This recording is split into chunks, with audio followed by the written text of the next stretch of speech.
Hi అండి, నమస్తే అండి. Welcome back to my channel 90s middle class అమ్మ. ఇదిగోండి గలబోటి కూర అండి. ఇది చాలామందికి గలబోటి అంటే తెలిసే ఉంటుందండి. ఇది మామిడికాయ వేసి వండుకోవచ్చు, చుక్కకూర వేసి వండుకోవచ్చు అండి. ఈ విధంగా ఇలా ఒకసారి చేసి చూడండి.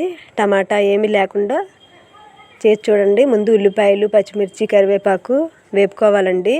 ఇలా కుక్కర్లో డైరెక్ట్గా చేసుకుంటే బాగుంటుందండి. వేగిన తర్వాత అల్లం వెల్లుల్లి పేస్ట్ వేసుకోవాలి.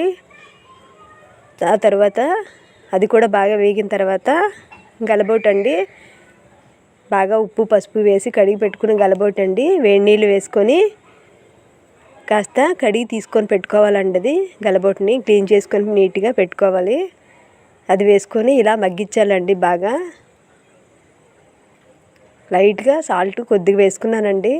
తర్వాత ఇగోండి పసుపు, జీలకర్ర పొడి, అలాగే ధనియాల పొడి వేసి ఆయిల్ పైకి తేలే వరకు మగ్గించుకోవాలండి. ముందు ఇలా మూత పెట్టి మగ్గించుకోవాలి.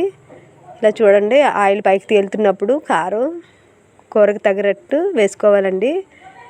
ఇది 1/2 కేజీ గలబోటి అండి. అలాగే సాల్ట్ కూడా వేసుకొని చూడండి, ఈ విధంగా మంచిగా ఆయిల్ పైకి తేలే వరకు బాగా మగ్గించాలండి గలబోటి కూరని. వేడి నీళ్ళు ఏ కూరకైనా వేడి నీళ్ళు వేసి చూడండి. ముక్క మెత్తబడకుండా గట్టిపడకుండా మెత్తగా ఉంటుందండి. ఇదిగోండి కొత్తిమీర వేసుకొని కుక్కర్ మూత పెట్టుకొని ఒక 5-6 విజిల్స్ వచ్చే వరకు ఇలా కుక్ చేసుకోవాలండి. ఇప్పుడు దీన్ని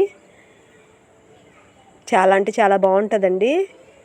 ఇదే ప్లేస్లో మామిడికాయతో కూడా చేసుకోవచ్చండి.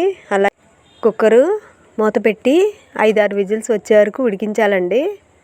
మనం మటన్ ఎలా ఉడికించుకుంటామో ఈ గలబోటిని కూడా అదే విధంగా ఉడికించుకోవాలి. ఆ తర్వాత ఇగోండి ఇలా దగ్గరగా అయ్యే వరకు కాస్త మరలా మగ్గించుకోవాలండి మూత తీసిన తర్వాత.